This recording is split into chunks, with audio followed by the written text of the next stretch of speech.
সম্মানিত ভিউয়ার্স, আসসালামু আলাইকুম ওয়া রাহমাতুল্লাহি ওয়া বারাকাতুহু। আশা করি সবাই আল্লাহর অশেষ রহমতে ভালো আছেন, সুস্থ আছেন। এই চ্যানেলে আর একটি নতুন গুরুত্বপূর্ণ ভিডিওতে আপনাদের সবাইকে স্বাগতম। আজকে আলোচনা করব বেতন নিয়ে এবার যে সুখবর এমপিওভুক্ত শিক্ষক কর্মচারীদের জন্য। বিস্তারিত থাকছে ভিডিওতে। এই ভিডিওটি দেখার আগে যারা এই চ্যানেলে একদম নতুন তারা অবশ্যই চ্যানেলটি সাবস্ক্রাইব করে পাশে থাকা বেল আইকনটি প্রেস করে দিন। আর যারা ইতিমধ্যে সাবস্ক্রাইব করেছেন তাদেরকে জানাই অসংখ্য ধন্যবাদ। বেতন নিয়ে এবার যে সুখবর এমপিওভুক্ত শিক্ষক কর্মচারীদের জন্য।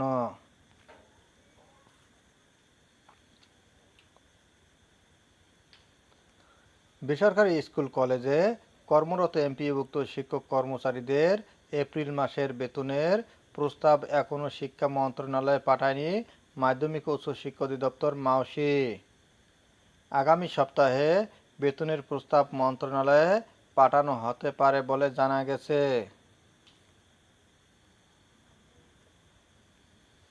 রোববার 27 এপ্রিল মাওসির education management information system EMIS সেলের senior system analyst Khandakar Azizur Rahman এ তথ্য জানিয়েছেন।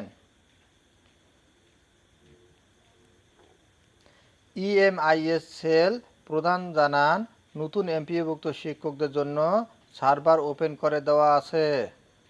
চলতি সপ্তাহে এটি বন্ধ করা হবে। এরপর বেতনের প্রস্তাব মাওসির সংশ্লিষ্ট শাখার মাধ্যমে শিক্ষা মন্ত্রণালয়ে যাবে।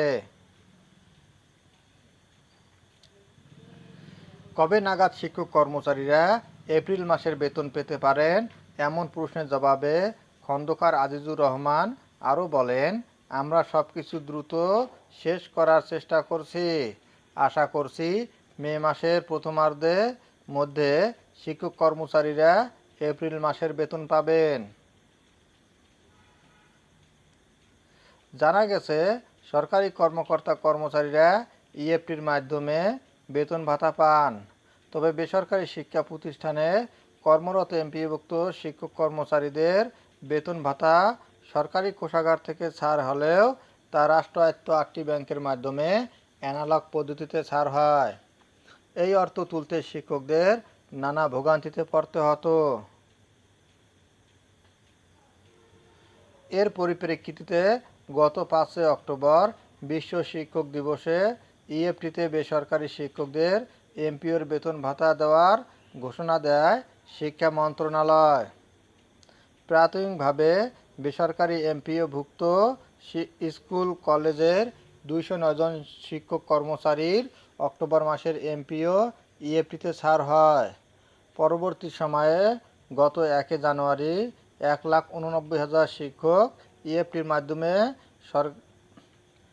বেতন ভাতার সরকারি অংশের টাকা পেয়েছেন। দ্বিতীয় ধাপে 67,000, তৃতীয় ধাপে 84,000 এবং চতুর্থ ধাপে 8,200 এর অধিক শিক্ষক কর্মচারী ফেব্রুয়ারি মাসের বেতন পেয়েছেন। গত 16 এপ্রিল থেকে এসব শিক্ষক কর্মচারী মার্চের বেতন ও বৈশাখী ভাতার টাকা পেতে শুরু করেন। এখন তারা এপ্রিল মাসের বেতনের অপেক্ষায় রয়েছেন।